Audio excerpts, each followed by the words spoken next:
Friends, high neck blouse హ్యాండ్స్కి చంక దగ్గర ఒక్క ముడత కూడా రాకుండా హ్యాండ్స్ని పర్ఫెక్ట్గా ఎలా కట్ చేసుకోవాలో చూద్దామా.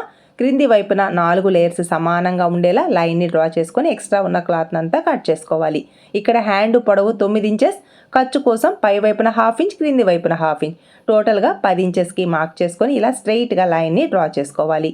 హ్యాండ్ లూజ్ 5.5 ఇంచెస్కి ఒక్క పాయింట్ ఎక్కువ ఇచ్చాను. ఖర్చు కోసం 2 ఇంచెస్కి మార్క్ చేశాను. నెక్స్ట్ షోల్డర్ దగ్గర 2 ఇంచెస్కి మార్క్ చేసుకోవాలి. హ్యాండ్ డౌన్ ఈ సైజ్ బ్లౌజ్కి 3.5 ఇంచెస్కి మార్క్ చేసుకోవాలి. ఇక్కడ ఆర్మ్ హోల్ ఫిట్టింగ్ పాయింట్ ఉంది కదా, బ్యాక్ పార్ట్లో ఫిట్టింగ్ పాయింట్ కంటే 1/4 ఇంచ్ తగ్గించేసి 7.75 ఇంచెస్కి మార్క్ చేసుకోవాలి. మీకు ఇలా హ్యాండ్ కర్వ్ని డైరెక్ట్గా డ్రా చేయడం రాకపోతే కర్వ్డ్ స్కేల్ ఉంది కదా, ఆ స్కేల్ని ప్లేస్ చేసి ఈజీగా హ్యాండ్ కర్వ్ని డ్రా చేసుకోవచ్చు. బాడీ ఫిట్టింగ్ పాయింట్ అలాగే ఖర్చు కోసం 2 ఇంచెస్కి ఈ 2 మార్కింగ్స్ని లెగ్ కర్వ్డ్ స్కేల్ని ప్లేస్ చేసి కొంచెం కర్వ్ షేప్ వచ్చేలా మార్క్ చేసుకోవాలి. అప్పుడే చంక దగ్గర ఒక్క ముడత కూడా రాకుండా ఫిట్టింగ్ నీట్గా ఉంటుంది.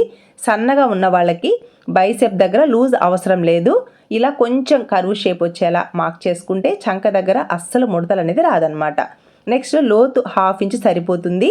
టక్స్ పాయింట్ దగ్గర నుంచి 1 ఇంచ్కి ఈ విధంగా మార్క్ చేసుకొని ఇలా కర్వ్డ్ స్కేల్ని ప్లేస్ చేసి ఈజీగా లోతుని డ్రా చేసుకోవచ్చు. మీరు హ్యాండ్ని కట్ చేసేటప్పుడు ఈ టిప్స్ని పాటిస్తూ కట్ చేయండి. ఫిట్టింగ్ ఎందుకు రాదో చూద్దాం. ఫుల్ వీడియో మన యూట్యూబ్ ఛానల్ నేమ్ క్రింద ఉంది, చెక్ చేసుకోండి. Please subscribe.